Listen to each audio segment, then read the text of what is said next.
আসসালামু আলাইকুম, hello viewer. কৈখোলা Salda নদী তে আজকে আমরা স্মৃতি সম্মুখে স্মৃতিস্তম্ভ চলে এসেছি। আপনাদেরকে অসংখ্য ধন্যবাদ জানাই। আজকে আপনাদেরকে ভিতরটা আমি দেখাবো। আমি এখন আছি কৈখোলা গ্রামের শালদা নদী, কসবা থানা এবং ব্রাহ্মণবাড়িয়ার জেলার, যেটা স্মৃতিসম বৌদ্ধ বিহার যেটাকে বলা হয়। স্মৃতিস্তম্ভ এখানে আছে, আমি একটু আপনাদেরকে আজকে দেখাবো। একেবারে ছোট। তো আবারও যারা আমার সাথে ভিডিওটি দেখছেন সবাইকে অসংখ্য ধন্যবাদ জানাই।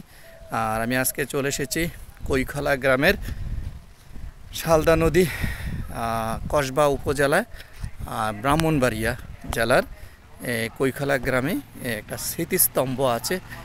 সেই স্তম্ভটাকে একটু দেখানোর চেষ্টা করতেছি।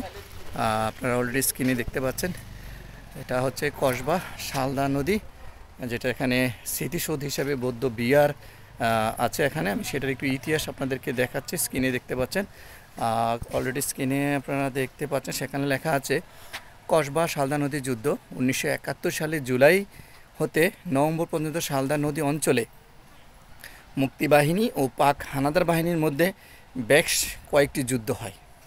8 অক্টোবর 1971 ক্যাপ্টেন গফ্ফরের নির্দেশে শালদা নদী রেল স্টেশন দখল করার জন্য মুক্তিবাহিনী সকাল 9টায় শালদা নদীর পাড়ে পাকিস্তানি হানাদার বাহিনীর ওপর আক্রমণ শুরু করে 4টি ব্যাংকার ধ্বংস করে দেয়।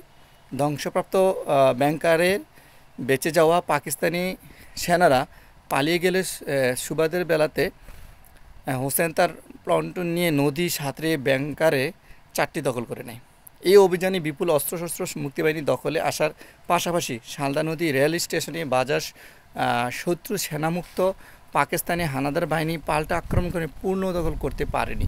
আসলে আপনাদেরকে এখানে একটা স্তম্ভ তৈরি করেছে, দেখতে পেয়েছেন, যেটা 1971 সালে যেখানে স্মৃতিস্তম্ভ হিসাবে সেটা তৈরি করা হয়েছে। আমি একটু আপনাদেরকে আরেকটু উপরে ওটা একটু দেখাতে চেষ্টা করছি। এই যেই স্তম্ভটা এখানে স্মৃতিসৌধ হিসাবে করে রেখেছে। আবারও সবাইকে অসংখ্য ধন্যবাদ জানাই। এই যে পাঁচটা, তো প্রিয় ভিউয়ার, সবাইকে অসংখ্য ধন্যবাদ জানাই। সেই হচ্ছে কসবা নদীর স্মৃতিস্তম্ভটি, যেটা কৈখোলা গ্রামে অবস্থিত। কখনো সুযোগ পেলে অবশ্যই এই কৈখোলা শালদা নদী কসবা থানা ব্রাহ্মণবাড়িয়া জেলাতে এসে দেখে যাবেন।